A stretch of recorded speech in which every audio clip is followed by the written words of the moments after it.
Revolution 9 is one of the most polarising and experimental tracks in the Beatles' discography. Featured on the 1968 White Album, it is an avant-garde sound collage created primarily by John Lennon and Yoko Ono with the support of George Harrison and producer George Martin. The piece departs drastically from conventional song structures, embracing elements of the avant-garde, musique concrète, and tape manipulation. The track received mixed responses from both the original audience in 1968 and modern audiences discovering it for the first time. Generally speaking, most listeners will describe the piece as disturbing, confusing, and to be blunt, a little bit stupid. It often places high in the list of worst-ranked Beatles songs.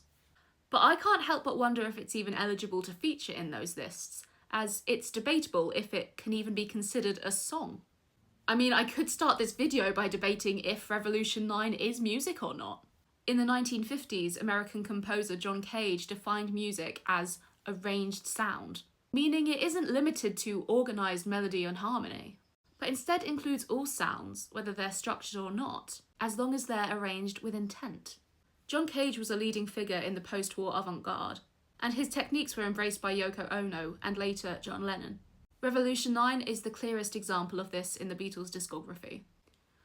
But whether you consider Revolution 9 to be a piece of music or not, it's an important track, and in this video, I'm going to tell you why. Context and background. The White Album was critiqued for what was often described as a patchwork album with disjointed songs and no unified artistic vision. This was especially noticeable when comparing the album to its predecessor, Sgt. Pepper's Lonely Hearts Club Band, which many musicologists refer to as one of the first concept albums with a cohesive, sonified experience. Comparatively, listening to the White Album felt like one was being thrown in all sorts of musical directions without clear purpose. The disjunction of the album was reflective of what was going on behind the scenes for the band. By the time the Beatles began recording the White Album, they were already feeling the strain of their fame, personal differences, and artistic disagreements. The process of making the album was highly fragmented, with each member often working separately in the studio, rather than collaborating as a unified group. Revolution 9 emerged as an offshoot of the track Revolution 1, specifically the extended outro jam session. Lennon, inspired by contemporary experimental composers like Karlheinz Stockhausen and the Fluxus movement, of which Yoko Ono was involved, wanted to create a piece that captured the chaotic and fractured state of society, especially in the context of political upheaval during the 1960s.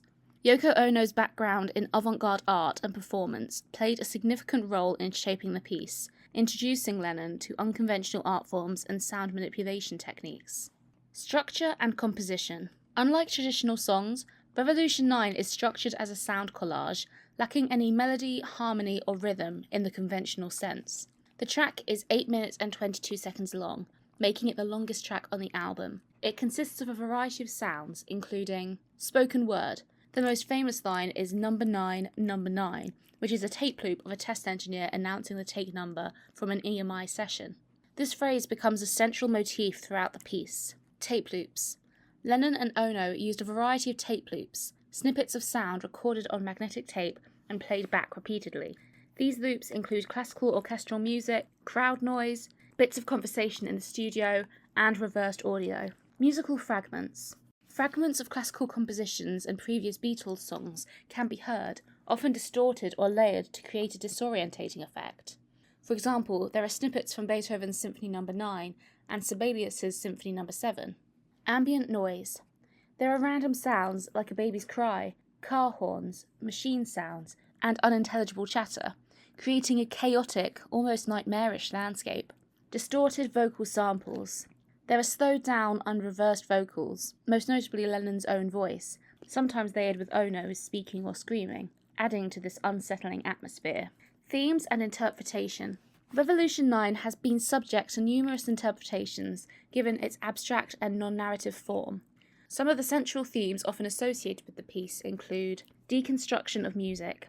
By abandoning conventional song structures, Lennon and Ono challenge what constitutes music itself. They draw on the principles of musique concrète, an avant-garde movement that treated recorded sound as a compositional element. This deconstruction is a direct rebellion against the polished pop music the Beatles were known for. Chaos and disorder. The chaotic layering of sounds and voices mirrors the social and political upheavals of the 1960s, especially in the United States, with protests, civil rights movements, and the Vietnam War.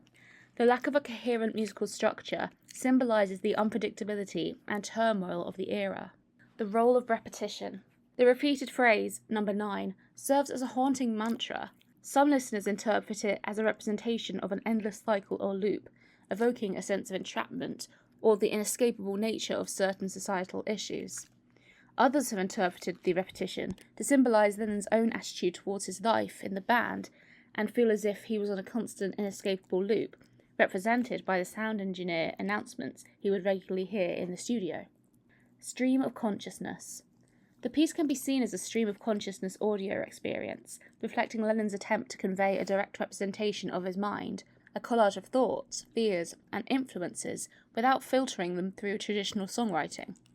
Some people have described the piece as sounding like the audio of an altered state of consciousness, such as during a bad acid trip. Production techniques. Revolution 9 showcases several innovative techniques for its time. Tape manipulation. Lennon and Ono physically manipulated magnetic tape, cutting and splicing different segments together. They looped some parts, played others in reverse, and used variable speed to alter pitch and tempo. Overdubbing and layering. The extensive use of overdubbing created a dense soundscape. Lennon combined up to 12 different loops running simultaneously on different tape machines, adding layers of complexity. Stereo panning. There's frequent use of stereo panning, where sounds move from the left to the right channel, or vice versa. This technique enhances the disorientating effect, making the listener feel surrounded by an unpredictable barrage of sounds. Randomness and chance. The composition embraces the use of chance elements, a hallmark of avant-garde music, especially Cajun art. For example, some of the loops were chosen at random from previous recordings in the studio. Critical reception and legacy. Revolution 9 was met with mixed responses upon release. Firstly, criticism. Many listeners and critics initially viewed it as self-indulgent, pretentious, or simply noise. Even Paul McCartney was reportedly against including it on the album, believing it was too far removed from the Beatles' style and might alienate their fan base. Artistic praise. Others appreciated its daring experimentation and bold break from traditional pop music forms. It was seen as a reflection of the chaotic, revolutionary spirit of the late 1960s and a precursor to more experimental genres such as ambient, industrial, and noise music. Influence on future music.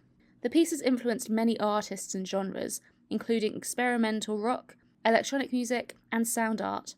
Its collage-like approach can be seen in later works by artists such as Frank Zappa, Brian Eno, and Throbbing Gristle. Revolution 9 stands as one of the most divisive and experimental pieces the Beatles ever produced. It represented a moment where the band, but especially Lennon, pushed the boundaries of what pop music could be. The track's chaotic nature, avant-garde influences, and groundbreaking production techniques make it a landmark in experimental music history. Its inclusion on the White Album underscores the band's willingness to explore diverse artistic expression, even at the risk of alienating their audience, and thus solidifying it as a provocative cultural artifact of the late 1960s.